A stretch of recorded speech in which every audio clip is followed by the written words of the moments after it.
बोल राजा रामचंद्र भगवान की जय। उमापति महादेव की जय। गोस्वामी तुलसीदास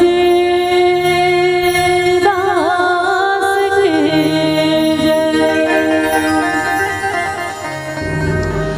श्री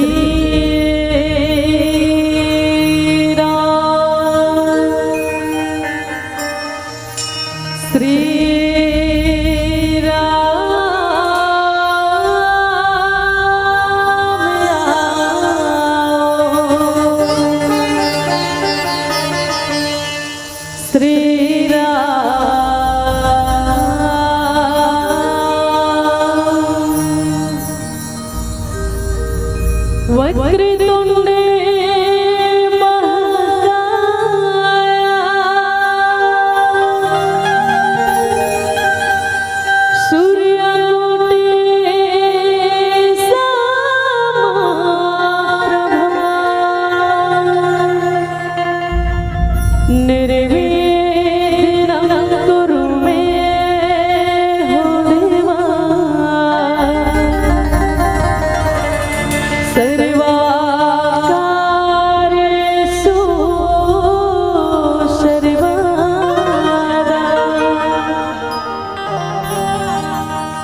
श्री तुलसीदास के पद कमल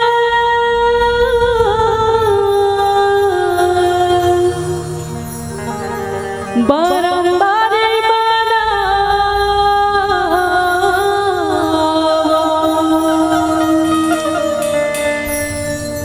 गुण गाहो सिया राम के।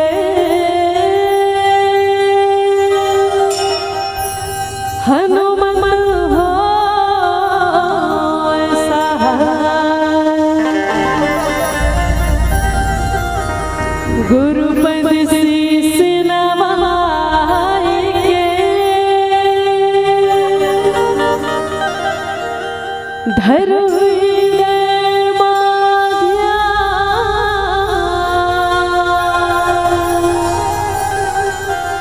श्री रामचरित वर्णन करो।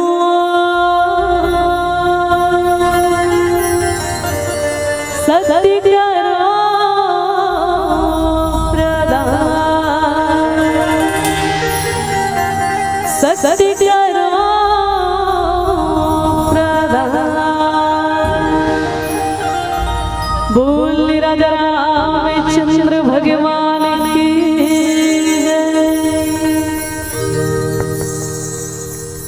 सिया राम जय राम जय जय राम।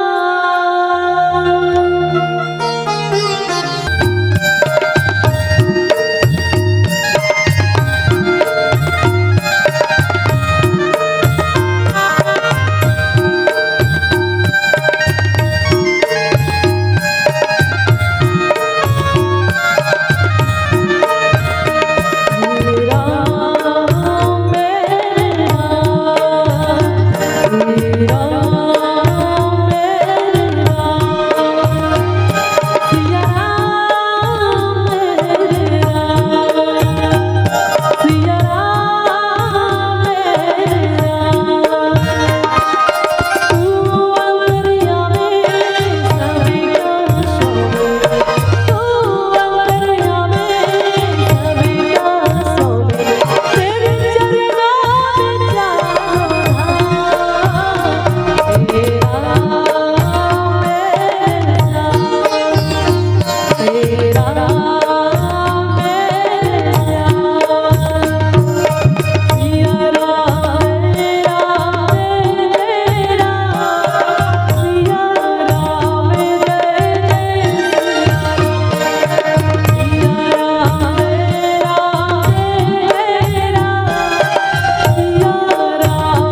बोल राजा रामचंद्र भगवान की जय। तो अब आप सबके बीच में शारदा मानस परिवार भारदा गौड़ छुईखदान आप सबके श्री चरण कमल में बारंबार प्रणाम करते हुए और श्रद्धा भक्ति के साथ बैठे इस मानस मंच में जतिक ममता में माता मला सबला हृदय से प्रणाम। आदरणीय पिता तुल्य से दादाजी मला सबला हृदय से प्रणाम है और आयोजक जो करता समस्त ग्रामवासी सबला हृदय से धन्यवाद। तो चलचन आप सबके बीच में माता रानी के भजन करते हैं तो कर पहले एक बार माता रानी के बढ़िया सुंदर जयकारा के साथ दोनों हाथ पर करके बोल दुर्गा मैया की, बोल लखन रामचंद्र भगवान की। बढ़िया दोनों हाथ ऊपर करके मुंह से आवाज आना चाहिए। डायमंड से निवेदन, भैया मन से निवेदन, बोल लखन रामचंद्र भगवान की। रात्रि कालीन के बेरा है दाई नहीं उंगाना नहीं है। बढ़िया जोरदार जयकारा के साथ बोल साचे दरबार की।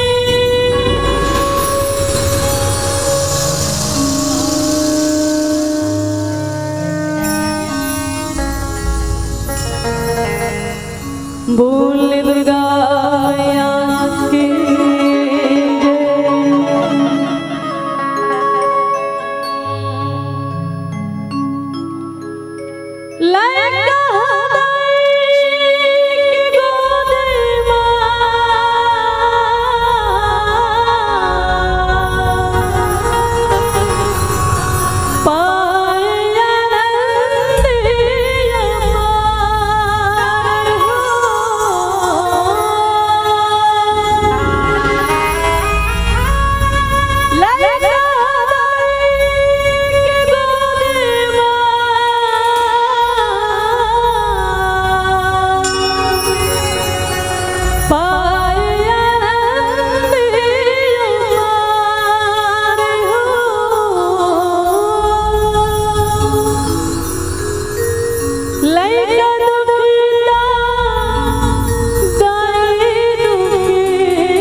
ये तो जान सब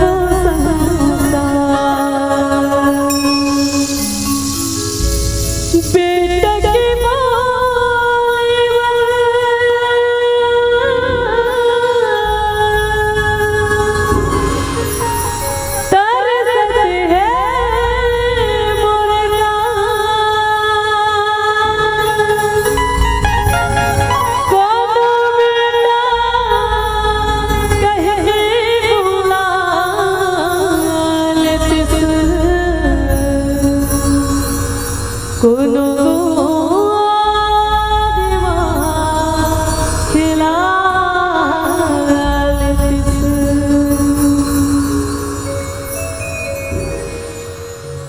दाई दुर्गा दाई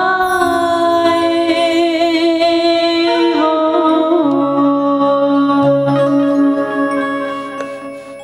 तुरी चराने माँ पड़े हो गाँव के सितिला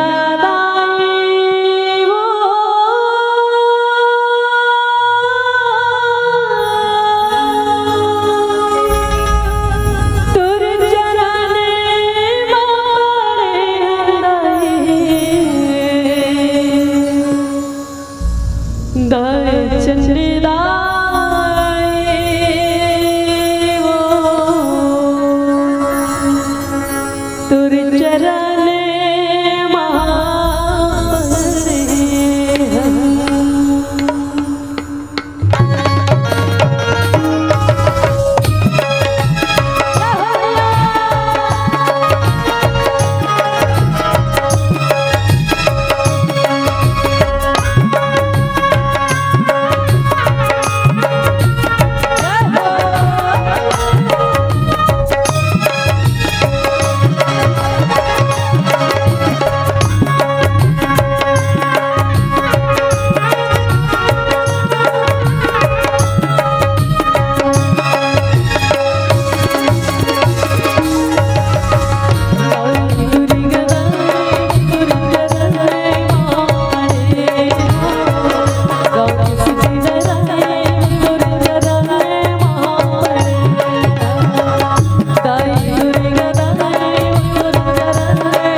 सियावर रामचंद्र शंकर हरिओ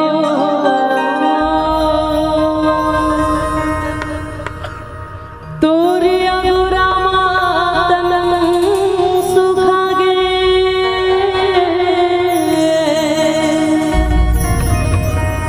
कभी आई तुर सदसिया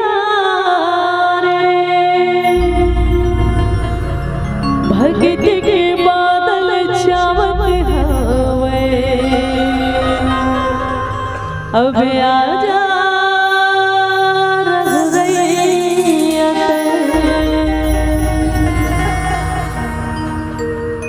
मोरिया के सपना हेरा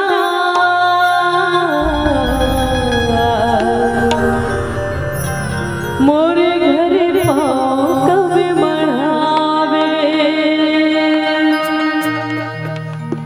मोरे आँखें के सपना हेरा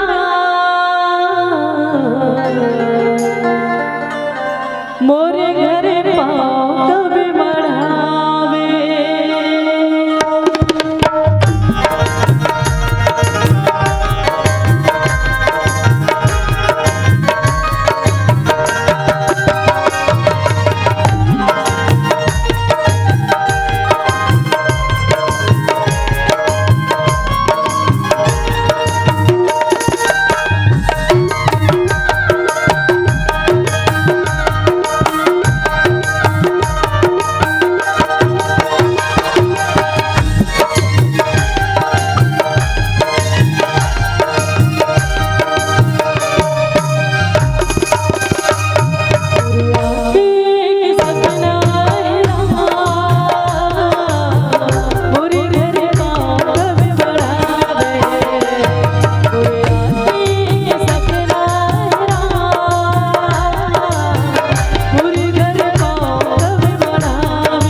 में जाके बैठे। आज आई काली भी आई तो संध्या आई और संध्या नहीं आई तो बिहरिया जरूर आई। माता सबरी तन पर कुटिया के दुआरे में बैठ के देखते भगवान प्रभु राम जी के इंतजार करते उगत के बुढ़त वजदाई और भगवान लावत नहीं देखे ना तो माता सबरी के मन है जन उदास हो जाए। आज फिर नहीं ईश्वर प्रभु एक ही के मन में उदास करे लेकिन अगर मन में विश्वास नहीं आज नहीं तक काली नहीं तब बिहनिया आई बिहनिया नहीं तब संध्या आई लेकिन मोरे गरीब के कुटिया में आई मोर पुनः करम वाला जगह है। माता सबरी है तेरी यही आसरा लेके बैठे हैं। आज आई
आपके घर में जरूर आला पड़ी।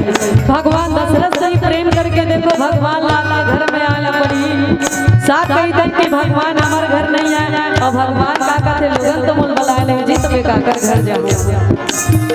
जब तक भगवान प्रेम रोटी के टुकड़ा नहीं पाहिना तब तक आपके घर में नहीं आने वाला। भगवान का प्रेम चाहिए और प्रेम से बुला कर काका से माता सबरी होते हैं। मोरिये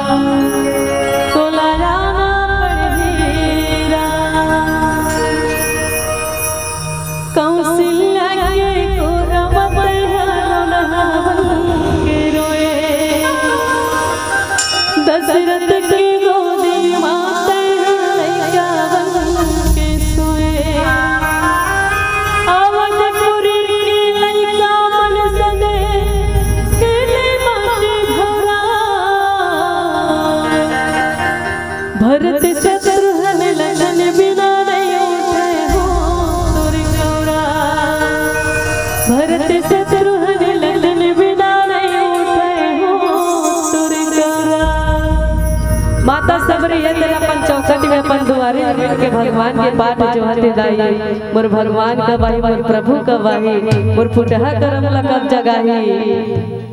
और माता सबरी कही थे का बढ़िया सुंदर मीठे मीठे तालियों के साथ दैला रात्रि कालीन के बेरा एकदम चुपचाप नहीं बैठ रहे है नहीं, जब तक ताली नहीं बजाओ तब तक शरीर में एनर्जी कहाँ ले आई है नहीं, एनर्जी लावर का करबो ताली बजाओ बढ़िया सुंदर भगवान के भजन में आनंद लेना सबला मीठे मीठे तालियों के साथ। बड़ी देर होगी रात आए नहीं, बड़ी देर होगी रात आए नहीं, बड़ी देर होगी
भगवान प्रभु राम जी माता सबरी के घर में पहुने बन के पहुंच गए।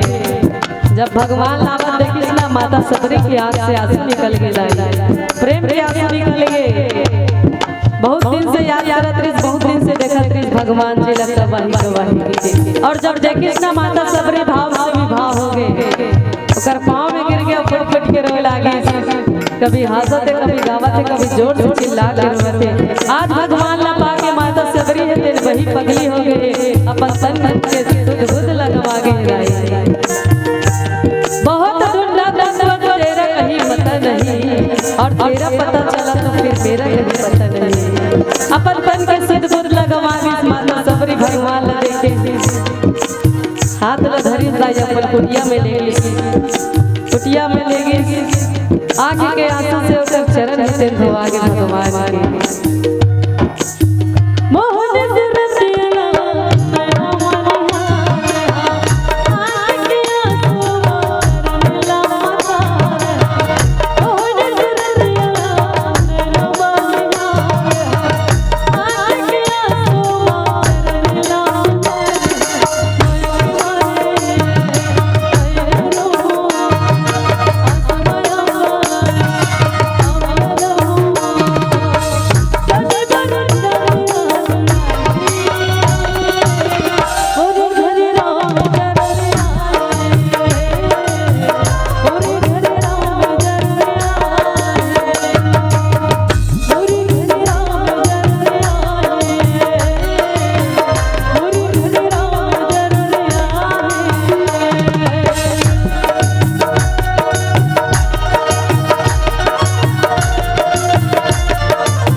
भगवान ला बैठारे पर जगह देखा के माता सबरी है, कौन जगह बैठा पर प्रभु ला चटेला बिछे जाए मेरे बैठ भगवान के। और जब भगवान बैठे पर लगिस ना तो चटेला तेरा खसका दिसते, ए मेरे गंदा भगवान, ए मेरे बढ़िया साफ सुथरा है मेरे बैठो। फिर चटे में बैठे पर हरिस भगवान हाथ फिर खसका दिस, भगवान कहते कसो सबरी ते हम 12 नाच नचवावे की बैठारवे घलो ते बहुत दूर से पैदल चलत चलत आहो तोर घर में तोर कुटिया में बोला बहुत जोर के भूख लगे कहीं खाए के कोई तला दे माता सबरी है ते कुटिया भर लई जाए कंद मूल फल फूल रहे बाबा और कहते घलो माता सबरी है ते प्रेम के साथ भगवान श्री राम जी ला बोल चक चक के ओला भोग लगाएंगे और जब जब जब प्रेम रूपी बोल कृष्ण भगवान प्रभु राम जी ते प्रसन्न हो गए बड़ा प्रेम के साथ कैसे और माता सबरी के प्रेम भाव ला देख कृष्ण प्रभु राम जी ते प्रसन्न हो गए माता सबरी ला वही जगह में मोक्ष प्रदान कर दी बोल कृष्ण रामचंद्र भगवान की बुरिया की सपना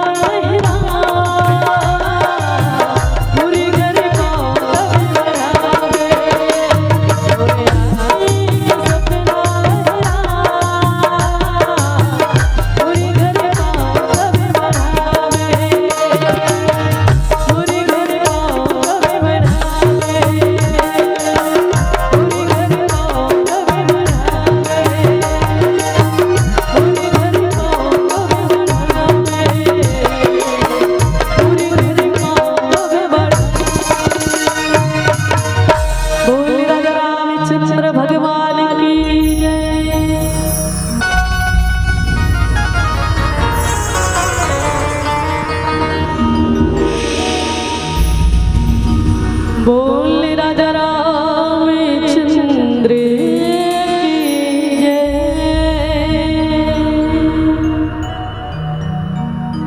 लकड़ी जल जले कोयला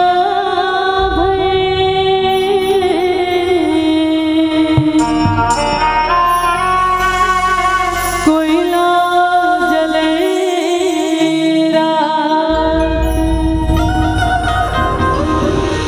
मैया भागी से जलो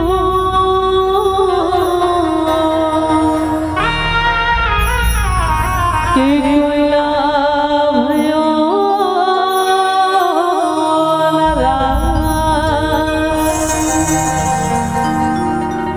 लकड़ी की घुना सब लद के भाई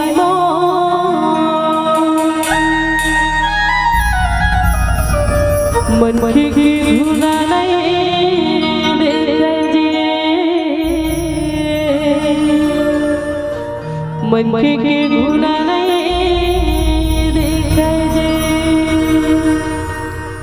भीतर भीतर गुना दे सकीबो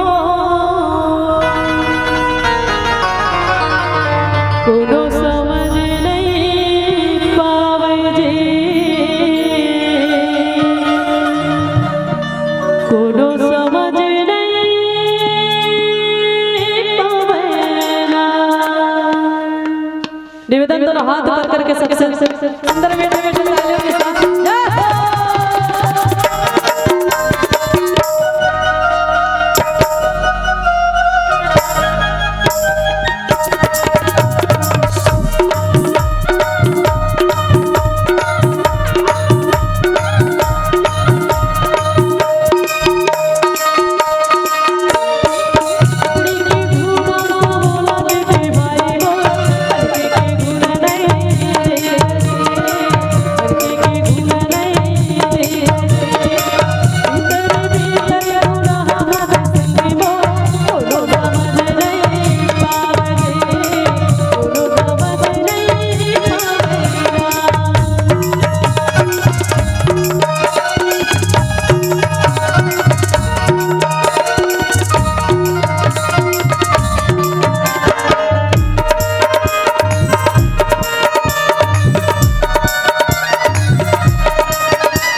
वनसेना संगे आइला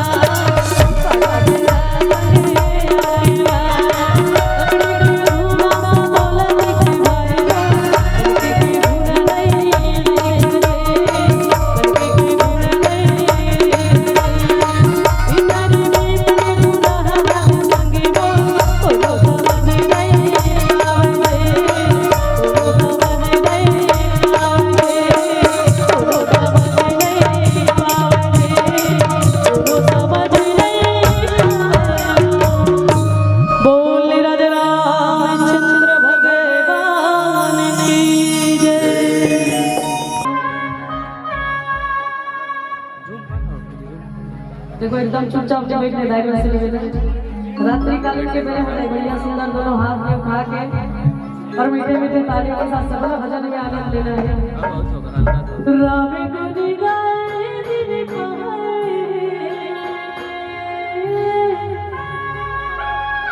पाए श्री राम के नाम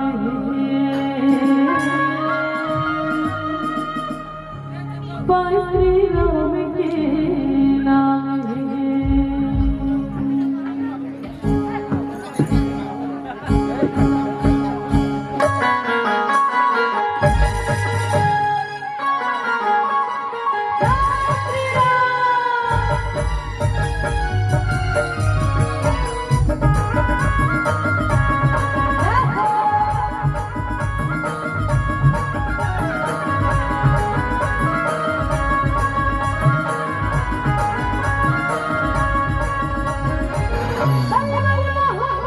चलो जल्दी झूमना है अपन कदम खड़ा हो जाओ फिर बाद में मत बोलो। भगवान के दरबार में बैठे दाई कोई लाज शर्म वाला बात नहीं है नी। ये तो भगवान के दरबार है बढ़िया झूमना है नाचना सबला भजन में आनंद लाने कि ताली बजा में रुपया लागे ना पैसा कि ताली बजा में रुपया लागे ना पैसा और अगले जन्म ला कौन जानते दाई बैलाबो की भैसा है नी कौन कौन जानता है कोई नहीं जाने। गोस्वामी तुलसीदास जी बड़ा सुंदर बात कहेगी राम नाम की लूट है लूट सके तो लो अंत समय पछताएगा जब प्राण जाए अतक सुंदर मानुष तन मिले। चलो दोनों हाथ ऊपर करके सबला भजन में आनंद लेना है और कहना है क्या राम गुनी गाना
भोले बाबा के बाराती सावित्री बहन भोले बाबा के बाराती की फरमाइशी करे हैं मन और मौसमी कंवर, ऋषि कंवर और निकिता कंवर, हिमेश और भाव्या कंवर परिवार ने 100 रुपया प्रेषित करे हैं ये भजन के लिए। और साथ ही एक फाग गीत भजन के साथ है ना, लगे लगे फाग गीत है ना। चलो आप सबके बीच में अंतिम भजन के साथ एक होली गीत रही, आप सबके फरमाइश पूरा करे जाए, लेकिन ये अंतिम भजन है आप सबके बीच में।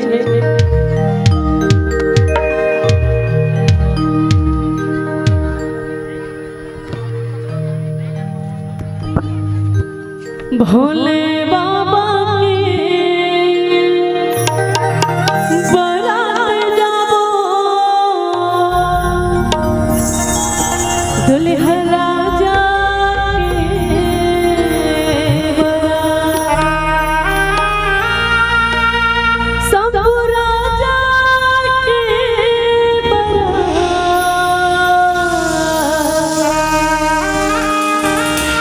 डमरू वाला के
जे कमल के फूल रे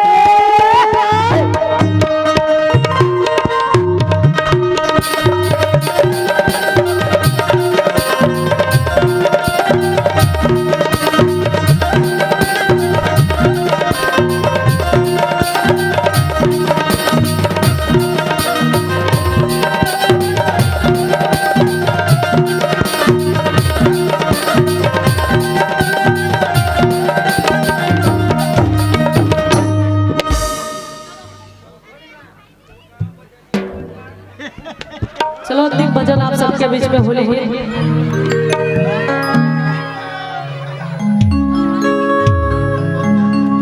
अंतिम भजन है आप सबके बीच में। जैन जला नाचना गाना है बढ़िया भगवान के दरबार में।